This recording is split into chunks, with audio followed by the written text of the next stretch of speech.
कहते हैं ना, जब मुसीबत आती है तो चारों तरफ से एक साथ आती है। बेचारे पाकिस्तान के लिए मुश्किल ये है कि डोनाल्ड ट्रंप के आगे पीछे घूमना भी काम नहीं आया। ईरान के साथ जो जंग है वो जंग बीच बीच में रुक रुक कर फिर से शुरू हो जाता है। अभी अरागची ने पाकिस्तान के आर्मी चीफ को सीधे सीधे कहा कि हमने नहीं तोड़ा है, अमेरिका तोड़ रहा है जो डील है उस डील को। और मुनीर के लिए समस्या ये है कि मुनीर चाहते हैं कि जल्दी से जल्दी डील फाइनल हो ताकि वो अपनी मांगों को अमेरिका के सामने रख सके, लेकिन यहाँ उल्टा होता हुआ दिख रहा है। वहीं दूसरी तरफ एक और नई समस्या सामने आ गई है। स्क्रीन पे एक वीडियो देख रहे हैं और ये वीडियो इस वक्त बहुत ज्यादा टेंशन दे रहा है पाकिस्तान। अफगानिस्तान के मंत्री भारत आए, हालांकि अभी बेचारे की समस्या खत्म नहीं हुई थी। कहते हैं ना, एक तो कोड़ ऊपर से खाज, ऊपर से यूरोप ने अब एक नई समस्या पाकिस्तान के ऊपर खड़ी कर दी है। जानेंगे जियोपॉलिटिक्स में बहुत कुछ चल रहा है, हमेशा की तरह जानने को मिलेगा बहुत कुछ। आइए जानते हैं इन खबरों को विस्तार से। एक तरफ अगर देखें आप तो बलूचिस्तान में परेशान है पाकिस्तान और दूसरी तरफ पीओके में परेशान है। अब तो शहबाज शरीफ सीधे सीधे भारत के ऊपर आरोप भी लगा रहे हैं, भारत का नाम कुछ इस तरीके से ले रहे हैं। उनका कहना है कि पाकिस्तान में इस साल जो भी हो रहा है उसमें उसके पूर्वी पड़ोसी का हाथ। उन्होंने आरोप लगाया कि भारत पाकिस्तान विरोधी संगठनों को पैसा और हथियार दे रहा है। पिछले 4 दिनों में बलूचिस्तान में 3 बड़े हमले हुए हैं, जिनमें कम से कम 38 पाकिस्तानी सुरक्षा कर्मियों की मौत हुई है, 4 आम नागरिक भी मारे गए हैं। और शहबाज शरीफ पाकिस्तानी सेना और अर्धसैनिक बलों को संबोधित कर रहे हैं। अब इससे आप समझ सकते हैं कि पाकिस्तान के अंदर कैसे हालात हैं और वो क्या कहते हैं, वो सुनिए। कौम का ये फैसला है और पूरी कौम इस वक्त अफवाज पाकिस्तान की लॉ इन्फोर्सिंग एजेंसी के साथ पूरी तरह खड़ी है और दिन रात अल्लाह ताला के हुजूर सजदा रेज़ है कि ये कुर्बानियाँ जल्द से जल्द अपना रंग लाएंगी और दहशतगर्दी का खात्मा होगा।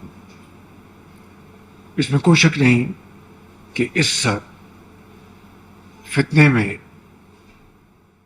पूरा देश इस समय पाकिस्तान की सेना और कानून लागू करने वाले एजेंसियों के साथ खड़ा है। दिन रात अल्लाह से दुआ कर रहा है कि इन कुर्बानियों का जल्द से जल्द फल मिले और आतंकवाद का खात्मा हो। इसमें कोई शक नहीं है कि इस साल की अशांति में हमारे पूर्वी पड़ोसी का बड़ा हाथ है। हर तरह से वे इन आतंकवादियों, उनके संगठनों को पैसा और हथियार दे रहे हैं। अफगानिस्तान और केपी में ये आतंकवादी मिलकर एक ही तरीके से हमले कर रहे हैं। इसमें कुछ बाहरी ताकतों का हाथ है, जिनके बारे में मैं यहाँ और कुछ नहीं कहना चाहता। हालांकि ये अपनी गलतियों को कभी नहीं मानते, इनकी समस्या यही है। अभी पीओके की अगर बात करें तो पीओके में भी हंगामा मचा हुआ है। कल मैंने आपको बताया था और ये भी कहा था कि जो संगठन है जॉइंट अवामी एक्शन कमेटी जैक, इन्होंने तो सीधे सीधे अल्टीमेटम दिया और कहा कि अगर उनकी मांगे पूरी नहीं हुई तो 15 जुलाई को मुजफ्फराबाद के लिए अपना लंबा मार्च फिर से शुरू करेंगे। पाकिस्तान की सेना ने अभी तक पीओके के प्रदर्शन को कुचला है और कई लोग इसमें मारे भी गए हैं। पीओके में पाकिस्तानी सेना के खिलाफ भी प्रदर्शन हो रहा है और समस्या पाकिस्तान के लिए ऐसा है ना कि इन चीजों को पाकिस्तान अब बहुत ज्यादा दबा नहीं पा रहा है और समस्या बढ़कर अब सीधे उसके लाल थैले पर आ रही है। अभी हाल ही में कजा क्लास आई हुई थी पाकिस्तान, यूरोपीय यूनियन की चीफ। जब ये पाकिस्तान आई थी तो पाकिस्तान में बड़ा अच्छा स्वागत भी किया गया, पूरे डेलीगेशन के साथ आई थी ये, और इन्होंने कहा भी था कि पाकिस्तान हमारा एक अच्छा पार्टनर है। लेकिन इन्होंने एक संकेत दे दिया था अपने भाषण में। हालांकि कजा क्लास के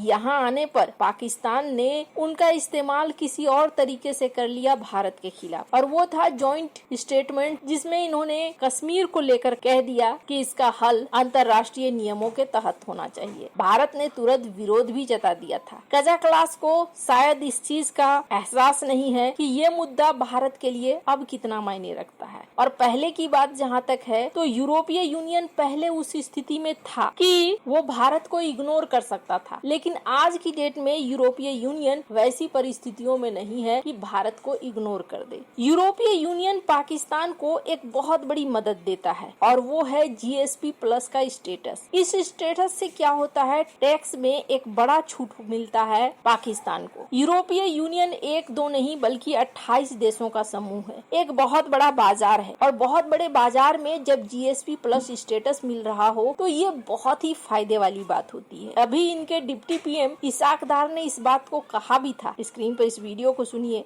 Pakistan access to the EU GSP Plus scheme remains a cornerstone of Pakistan-European Union economic cooperation and a mutually beneficial framework. We have taken note of the new GSP Plus regulation, which is scheduled to enter into force on 1st of January 2027.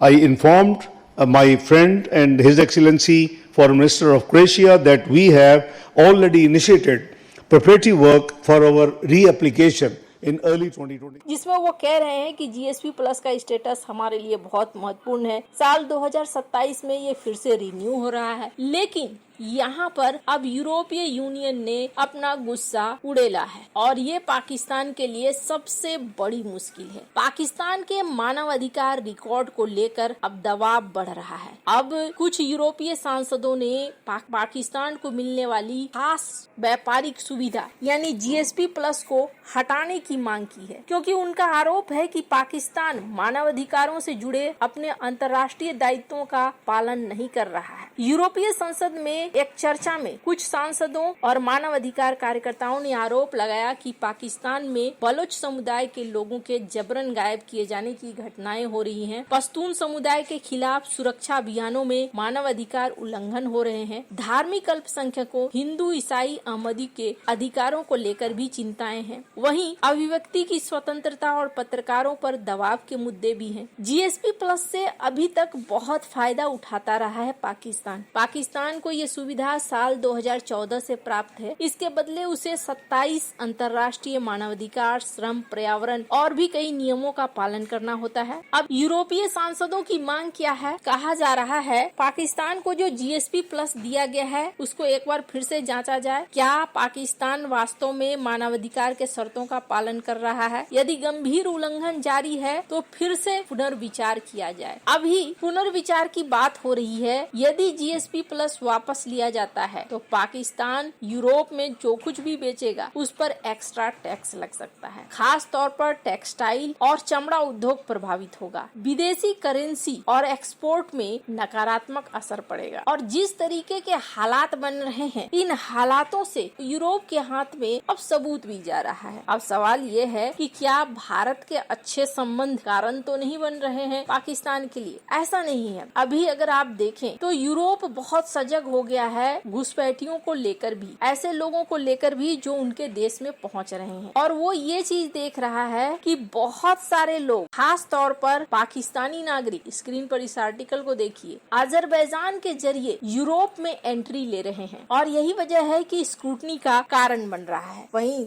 दूसरी तरफ मैंने शुरुआत में आपको ये video दिखाया था, अफगानिस्तान के मंत्री भारत आए हैं। भारत के साथ संबंधों को अच्छा किया जा रहा है। साथ ही ये बैठक दोनों देशों के बीच में बायलैटरल संबंधों को और मजबूत करने की बात कर रहा है। तो ये तो पाकिस्तान को एक अलग लेवल का टेंशन जरूर दे रहा है। वैसे आपको क्या लगता है इन सब मामले में? आप क्या राय है कमेंट कर जरूर बताएं। जल्द मिलते हैं अगले वीडियो में नई खबर के साथ।